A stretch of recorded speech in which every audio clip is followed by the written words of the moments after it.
आज मी तुम्हाला जे प्रश्न विचारणार आहे त्याचं उत्तर द्यायचं आहे क या मुळाक्षरापासून. रेडी आहेत? मैदानावर खेळला जाणारा एक खेळ,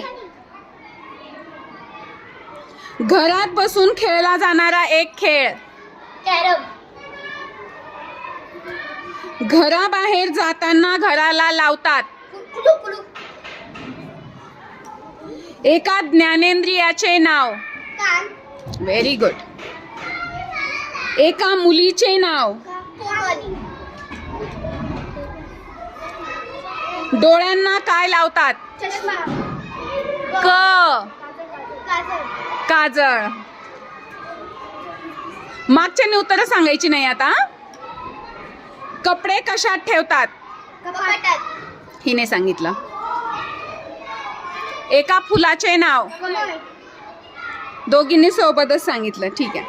वडिलांच्या भावाला काय म्हणतात, क्षमा, तू थांबा. काहीही कापण्यासाठी वापरतात, त्रि, कात्री. एका फळाचे नाव, करवंद, ओके, करवंद. ठीक आहे. कापड कशापासून बनवतात, कापूस, कापूस. छान. चहा कशाच्या सहाय्याने पितात, एका पक्षाचे नाव, कबूतर, व्हेरी नाईस. जोरात टाळ्या.